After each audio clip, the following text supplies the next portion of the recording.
So the important thing to remember is that when you're interpreting the beta estimates here in the multinomial logit framework, we are still going to have to use the log odds ratio or exponentiate the log odds ratio to interpret anything, right? And I understand that this is pretty complicated, and so I do want to spend some extra time on getting some intuition on how to think about interpreting those betas in the sense that we are thinking of them as multiplicative terms on increasing or decreasing the exponent of the beta. So we can think about this, right? There's going to be differences in how the multiplicative odds change with regard to the additive difference. And so stick with me for a second, but I'm going to walk through this. So you can imagine where you're starting with a very, very high probability of having heart disease, right? Like 0.99. Now, if you increase your odds by 6 times, so we're going to be using 6, so we increase it by 6 times, you already had an incredibly high chance, right? So increasing 99% by 6 increases it does increase it toward 1, but like arbitrarily so. So we can also think of an instance at the very bottom where we have a very, very low probability, so probably like a newborn child, right?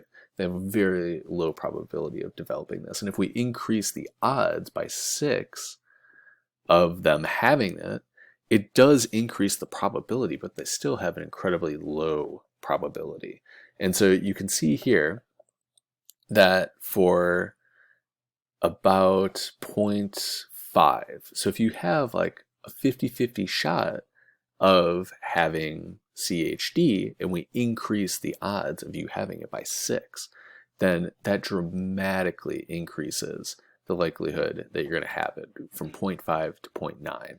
And so what we're looking for here is, you can see at about 0.5, that's about a 1-to-1 ratio. And when we're talking about the probability ratio here, we're talking about, again, the probability of having CHD over the probability of not having CHD. And so if it's basically a 1-to-1 probability, that's when you're going to be at the most vulnerable.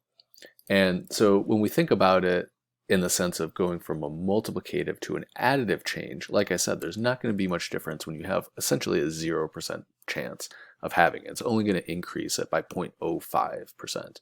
And again, not much on the high end. Now, again, the largest additive effect here is going to be when the odds are equal to 1 over the square root of that beta. So the probability when you go from 29 is going to increase to 71, an increase of 42%. So we can express that change in probability again like this. So what I said before, that 0.5, that is a very large change in the increase of probability of having CHD. So hopefully this explanation makes it a little bit more clear of how to understand the multiplicative difference versus an additive difference when we're talking about changes in either the log odds ratio or the exponentiated odds ratio.